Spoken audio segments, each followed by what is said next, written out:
She said she was at the gym. That was the first lie. Not because I checked her location or hacked her phone or played detective with her texts, none of that. I don't even know how to do that crap. I'm not a tech guy. I'm not some hypervigilant husband. I'm just a guy who came home from work, hungry and tired, and found her engagement ring in the kitchen junk drawer. That's what started it. Not some digital breadcrumb or suspicious emoji.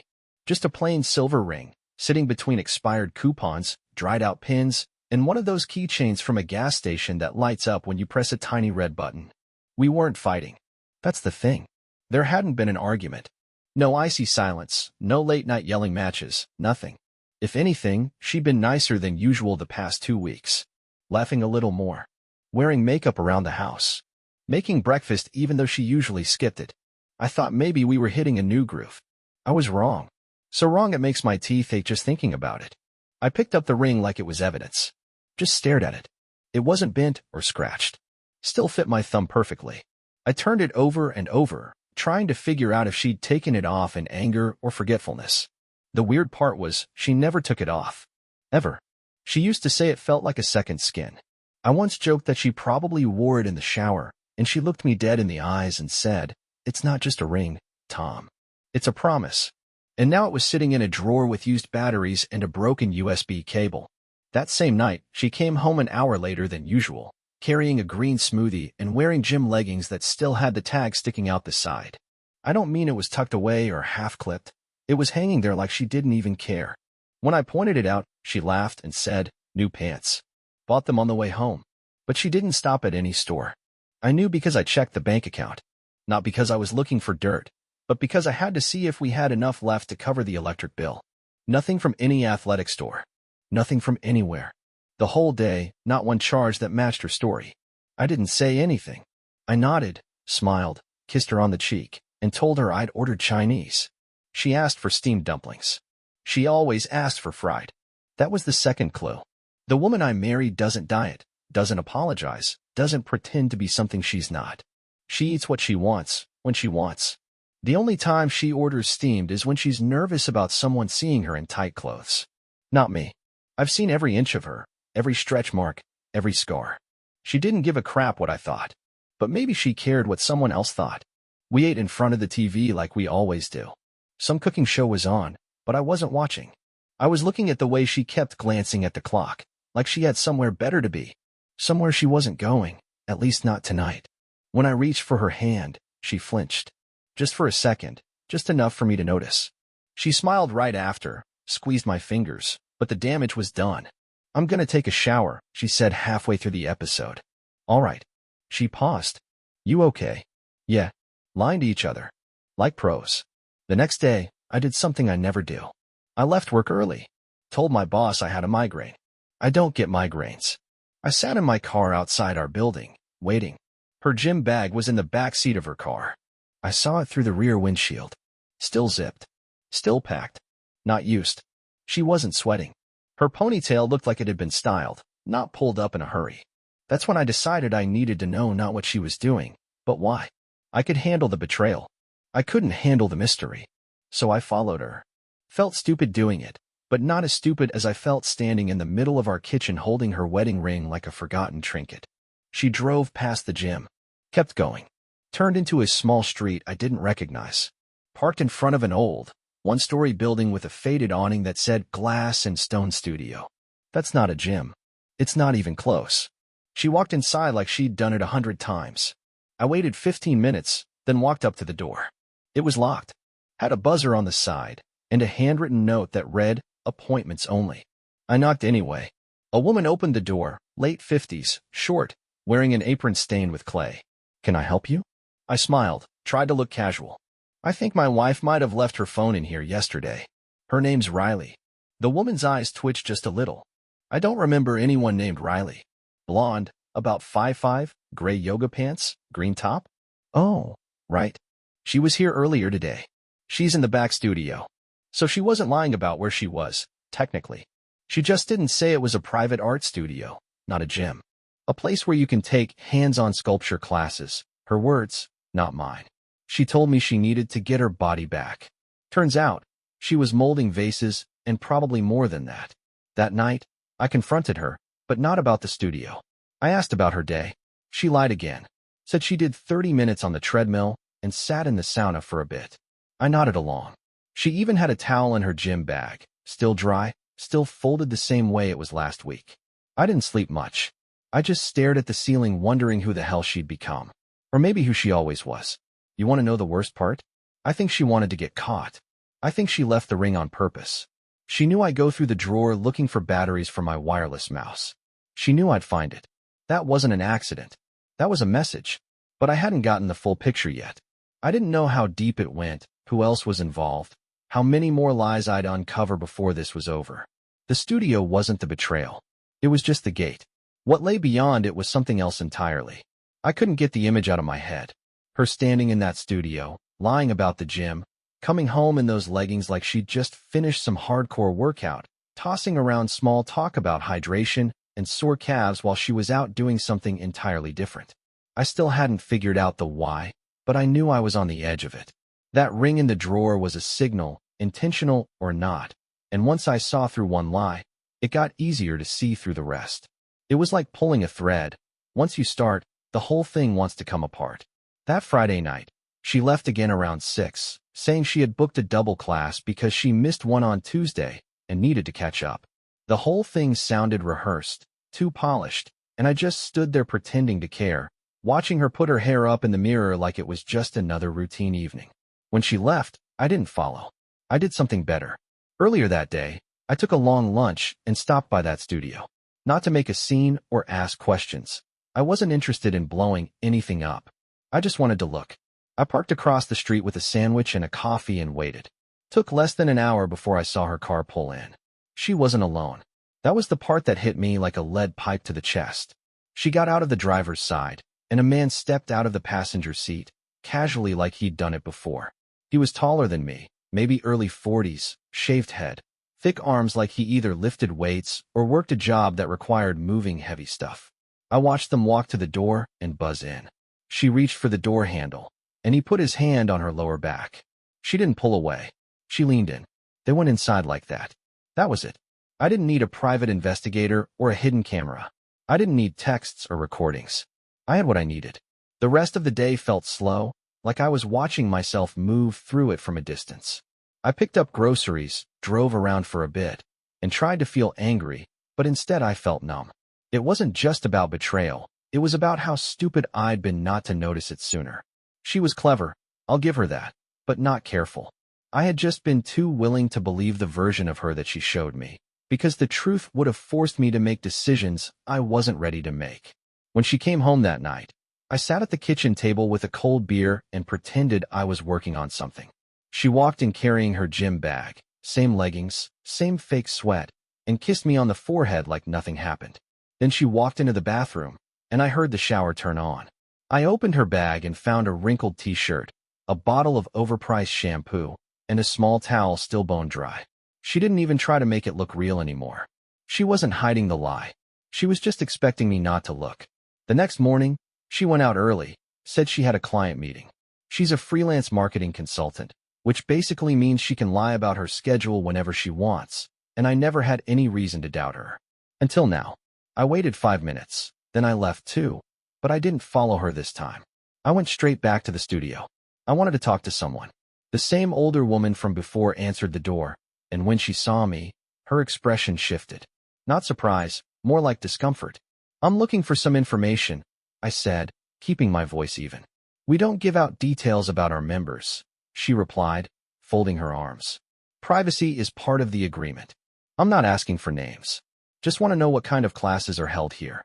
She hesitated, then motioned for me to step inside. It's mostly clay work. Couples sometimes come in for partner sessions. It's pretty laid back. Sometimes people book private blocks if they want the space. That was all I needed to hear. I wasn't even angry at her. This woman probably saw stuff like this all the time. I thanked her and left. As I walked back to my car, I felt a weird calm settle in. Like the air had changed. The suspicion was gone, replaced by something worse. Certainty. There's a weight to knowing something for sure, especially when you were hoping you were wrong. That night, I didn't bring it up. I wanted to see what else she would lie about. I needed to hear it from her mouth, watch her twist the truth again, one more time. We sat on the couch watching some series we were both too distracted to follow, and I asked her casually how the client meeting went. She launched into a story about some tech startup founder who couldn't decide on a logo. I just nodded and kept my face straight, even when she smiled, even when she touched my knee like we were still connected. But in my mind, I was already somewhere else. I had no intention of letting this slide. I just needed to figure out how far I wanted to take it. Not just to expose her, but to make sure she understood what it felt like to be sitting across from someone who knows the truth and doesn't say a word. I waited until Sunday night. There's something about the silence of that time, when the weekend is closing out and the work week hasn't quite started, that forces people to sit with their own lives. She was sitting on the couch in her usual corner with her legs tucked under her, scrolling through her phone like nothing had changed. I sat down across from her, not beside her, not this time. She noticed, but didn't say anything right away. I stared at the floor for a second, collected myself, and then said her name flat, without emotion, just to get her attention. She looked up and said, "Yeah?" I didn't give her the chance to steer it anywhere. I told her I knew about the studio, that I saw her go in with the guy, that I had been to the place myself. I told her I didn't want lies or half-truths or explanations about art and self-expression. I just wanted the truth. And I made it clear, very clear, that if she tried to flip it back on me, or make this about how I wasn't emotionally available, or some other excuse, I'd get up and leave the room. She blinked a few times, not crying, not gasping, just staring like her brain was scrambling for what version of the story to go with. She set her phone down slowly and leaned forward. "So you followed me?" I didn't answer that. She continued, "You think you know everything just because you saw me walking into a building?" "I saw you walking in with a man," I said. "That's not what you think." "Then tell me what it is. Right now." She sighed. Not a tired sigh, but a defensive one, like she'd already decided I was the problem. "I've been working with him on something. He teaches there too." "Working on what?" "Something personal." "What does that mean?" She paused, then said, "It's none of your business." That was when I stood up, not because I wanted to storm out, but because I couldn't look at her sitting there acting like I was invading her privacy. I told her the second she started sneaking around and lying about where she was, it stopped being just her business. I told her this wasn't about control, it was about honesty, and if she thought that was too much to ask from a spouse, then she should have said that months ago instead of pretending everything was fine. Her tone changed. It went from defensive to something colder, more detached. She said, "You've been distant for a long time, Tom. Don't act like this came out of nowhere." I asked her when, exactly, she felt I became distant. Was it before or after she started going to the studio? Before or after she stopped wearing her ring? I wanted a date, a moment, something concrete, because if she was going to pull the emotional neglect card, I wasn't going to let her wave it around without backing it up. She didn't answer, so I pushed harder. I asked her how long it had been going on. I asked her who he was, what he did for her that I didn't, what exactly she felt when she kissed him, if that had happened yet. She looked at me with that same blank stare and finally muttered, "It wasn't supposed to be like this." Like what? I didn't plan it. No one ever does. Then she got up and walked past me, went into the kitchen and opened the fridge like we were done talking. I followed her and told her we weren't finished, not even close. She grabbed a bottle of water and leaned against the counter. "Why didn't you just tell me you weren't happy?" I asked. "I didn't want to hurt you. You didn't want to hurt me, so you did something that would eventually blow our life apart instead?" She looked away. I asked again, directly, clearly, "Are you sleeping with him?" She hesitated, then said, "Not that it matters, but no." I didn't believe her. Maybe because her voice cracked, or maybe because she said it like a child caught stealing, more concerned with denial than clarity. I didn't press the issue because it was no longer the point. The lie, the deceit, the effort it took to maintain a second life, that was what mattered now. I stood there and told her I didn't know what was going to happen next. I didn't want to say I was leaving just to hurt her, but I also wasn't about to sit around and pretend we could patch things up with a weekend getaway or some forced therapy. I told her I needed space, and I meant it. Not the kind of space where you take a walk and come back, but the kind where you actually step away from something and let it sit. I told her if she wanted out, all she had to do was say so. I wouldn't beg, I wouldn't argue. I just needed the truth so I could move forward. She didn't say anything. She walked past me, went into the bedroom, and shut the door. I sat back down on the couch, surrounded by the quiet buzz of the fridge and the ticking of the cheap wall clock, and stared at the space where she had been sitting. The same spot where she told me 2 months ago that she wanted to start fresh this year. The same spot where she used to curl up beside me and watch movies like none of this would ever happen. I sat there for over an hour, staring, thinking, remembering all the times I ignored the signs because I trusted her. Now, that trust was gone, and there was no clean way back. The conversation had happened, the words had been said, and the damage was out in the open. I didn't storm out that night. I didn't smash anything or sleep in the car or do something dramatic that would make her feel like she still had control over the story. I sat there, quiet, steady, thinking. Because anger fades, but actions don't. And if she was going to disrespect everything we built, the least I could do was make sure the truth didn't stay buried under her weak explanations and fake guilt. I gave her 3 days, not out of kindness, but because I wanted to see what she would do. If she'd confess more, if she'd come clean, if she'd admit how far she'd taken it. She didn't. She went on like nothing happened. We shared space, not words. Her movements were calm, like she thought the storm had passed. That's how I knew she was already preparing her version of events, getting ready to be the misunderstood one, the strong woman who had to escape her cold husband. I wasn't about to give her that story, so I got to work. First thing I did was cancel the credit card she used for her little studio sessions. Not the joint one. We didn't really use that much, but the second one I had under my name that she used for work lunches and errands. She noticed the next afternoon when her payment was declined at some boutique cafe. She called me, pretending to be polite, asked if there was a mistake. I said, no mistake. I just don't want to fund lies anymore. She didn't respond, just hung up, and that silence told me I hit the right nerve. That was step 1. Step 2 came that weekend. She had an appointment at the studio. She didn't know I'd already gone back there on my lunch break and introduced myself to the owner. I didn't accuse anyone of anything. I just told her the truth, that I was Riley's husband and that I didn't appreciate being lied to. I didn't ask her to break confidentiality. I didn't even bring up the other guy. I just left a note and asked her to hand it to Riley when she showed up for her appointment. I knew she'd read it in private. It said, "You keep showing up here like I'm not watching." I'm watching. I didn't sign it. I didn't need to. That evening, she came home early, looking irritated. She avoided eye contact, dumped her keys on the table, and asked, "What was the point of that?" "The point was to make sure you stop pretending you have privacy while you're deceiving me." I replied, not even looking up from the laptop. "You can do whatever you want, but you don't get to do it in the dark anymore. You're trying to humiliate me." "No, I'm just showing you that your little secrets aren't safe anymore." She stood there for a while, then said, "I didn't deserve that. You deserve a mirror. That's all I'm giving you." I knew she'd tell him, probably that same night. And I also knew he'd panic. Not because of me, but because of what it could mean for him. People like that don't enjoy attention unless it's on their terms. So while she was texting in the bedroom, I was sending emails. I had taken photos of them entering the studio together, and though they weren't graphic, they were close enough. I had timestamps, location data, and a very brief explanation typed and ready. I sent them anonymously to his workplace email, his personal one, and the general HR inbox listed on his company site. I didn't sign anything. I didn't need a reply. I just wanted pressure. I wanted consequences to show up somewhere outside the walls of our home. By Tuesday, he stopped going to the studio. I didn't need to check, she told me. She said, "He's scared of you now.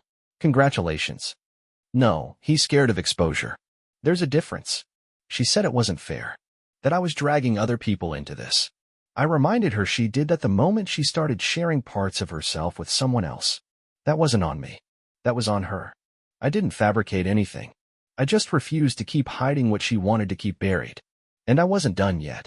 The next part took a bit more time. I started collecting documents, bank statements, shared bills, anything that could show a shift in spending and behavior. I wasn't planning to divorce her immediately. I wanted leverage. Something to use if she decided to flip the story later. I didn't trust her anymore, so I didn't speak about it, didn't threaten anything. I just gathered facts, saved screenshots, printed copies. I talked to a lawyer without her knowing. He said I was smart to document everything first. He also said the way she'd been acting made it easier for me to make a clean exit if I wanted. I wasn't sure yet, but I liked having options. She tried to regain ground. Started asking if we could talk, If we could go to therapy. I said maybe, but didn't commit. I wanted her to sit in the discomfort for a while. I wanted her to feel the tension of living with someone who knew the full story and wasn't covering for her anymore. That wasn't revenge. That was fairness. That was her learning what it felt like to be watched, judged, and left to wonder how bad things might get if the wrong people found out more. It had been nearly 2 weeks since the confrontation, and the silence between us wasn't just quiet, it was loaded. Every meal was mechanical, every movement calculated, like we were strangers waiting for someone to announce who had the right to keep living in the house. I wasn't angry anymore, not the way I had been. I had moved into something colder, more rational. The hurt didn't burn, it just sat there, deep, constant, familiar now. She was trying to act like things had stabilized, like the worst had passed, but she didn't understand. The damage didn't explode in a single moment. It kept growing, even in the silence. I knew we were past the point of pretending. It was time to end it properly. I waited until Saturday morning. I knew she wouldn't be working. I made coffee like usual, set the mug in front of her, and sat down. She looked up, startled, because I hadn't made her coffee in weeks. I didn't say anything until she took a sip. Then I told her we needed to talk. She looked hesitant, almost afraid, but nodded. I didn't raise my voice. I didn't accuse. I laid everything out calmly. I told her I wasn't going to keep living in this middle ground where we didn't say anything but kept pretending we were still a couple. I told her I had seen enough, heard enough, and felt enough to know that what we had wasn't coming back. I didn't care how she tried to frame it. Whether she called it a mistake, an emotional break, or whatever excuse she had lined up, I was done weighing her reasons against the damage. She stayed quiet for a while, looking at her hands like the answers might be written on her skin. Then she finally spoke. I didn't plan for this to happen. I believe you, I said. But that doesn't change anything. I felt lost, she added, like that would explain the weeks of lies. Then you should have talked to me instead of sneaking around with someone else. I didn't know how. You figured out how to lie. That took effort. Don't act like this was passive. You made choices.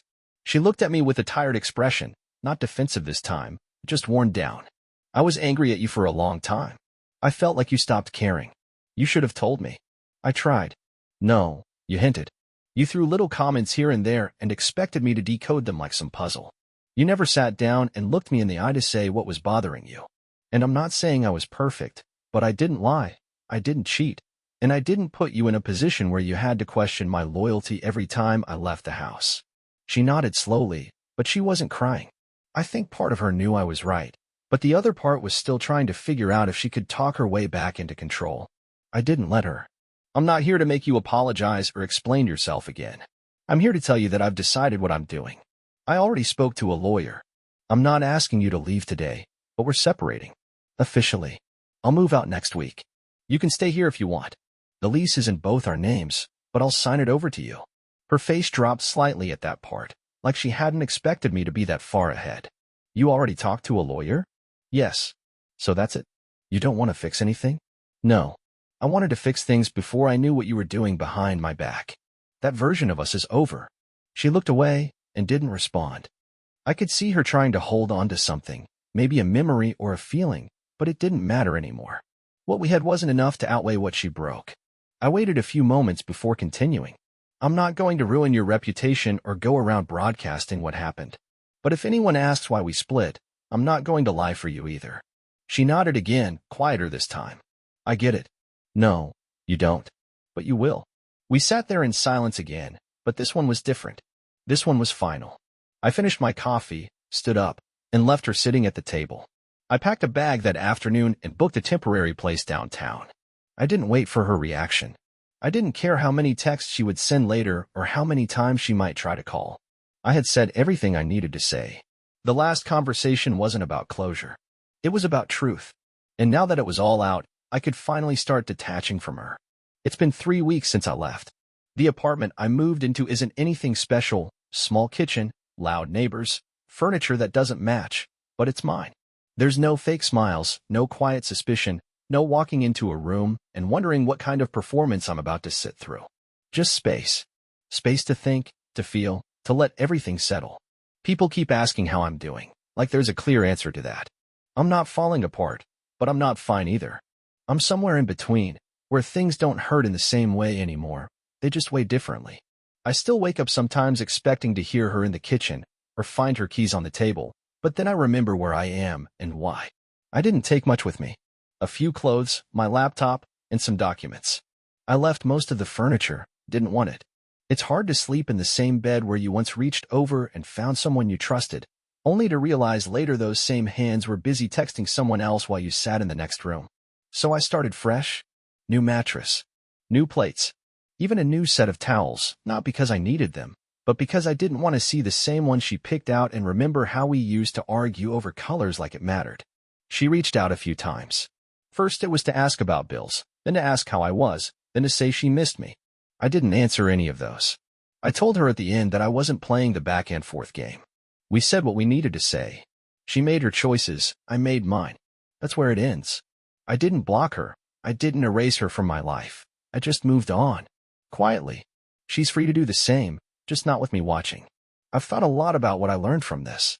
People always say they grow from these kinds of experiences, that they come out stronger or wiser or whatever else makes it easier to swallow the betrayal. I'm not sure I buy into that completely. I didn't need this to learn how to trust less or guard myself more. I already knew people could lie. What I learned was how far someone will go to avoid telling the truth. How they'll smile at you while they rehearse a story in their head. How they'll hug you knowing full well they've been touched by someone else. How they'll justify it to themselves in ways you'll never understand. But I also learned something about myself. I didn't fall apart. I didn't beg. I didn't pretend I was okay with it just to keep the peace. I confronted it, dealt with it, and got out. That's not strength. That's just clarity. When someone shows you who they are, you can either ignore it or respond. I chose to respond. Not with screaming or revenge that ruins lives, but with control. I made decisions that protected my dignity. I didn't stay in a place that made me question my worth every day. A couple of my friends told me I should have tried harder to fix it. That marriages go through rough patches. That stepping out doesn't mean the end unless you let it. I don't judge them for saying that. They just haven't been in this position. They don't know what it's like to be lied to over and over, to sit across from someone you love and realize they've been living a separate life, one you were never meant to find. You can forgive a mistake. You can't rebuild trust on a pile of lies that someone chose to protect until they couldn't anymore. That's the difference. I'm not in a rush to start over. I'm not out meeting people or trying to patch up the empty spaces with distractions. I'm just living, day by day. I go to work. I cook for myself. I sleep without tension. There's no one in the shower texting someone else while I wait for my turn. There's no phone turned face down for no reason. No sudden gym routines that don't line up with reality. Just peace. And right now, that's all I need. I'm not bitter. I don't wish her harm. I don't hope she suffers or breaks down or begs to come back. I just hope she learns something. That maybe next time, if she ever gets into another relationship, she doesn't handle her problems by running into someone else's arms. That she learns silence and secrets only delay the inevitable. But that's not my concern anymore. Her growth, or lack of it, isn't my responsibility. I've closed the chapter. Not because I'm trying to escape what happened, but because I've already faced it head on. There's no version of the story where she becomes the person I thought she was again. And that's fine. We all wear masks sometimes. Some people just forget to take theirs off before the lies catch up. So this is where the story ends. Not with reconciliation. Not with hatred. Just with truth, distance, and a man who finally chose himself after being pushed aside one too many times. And if someone out there hears this and feels that same pull in their gut, the one that tells you something isn't right, don't ignore it. Trust what you see, not just what you're told. It won't make it hurt less, but it'll save you time. And sometimes, time is the only thing you can't get back.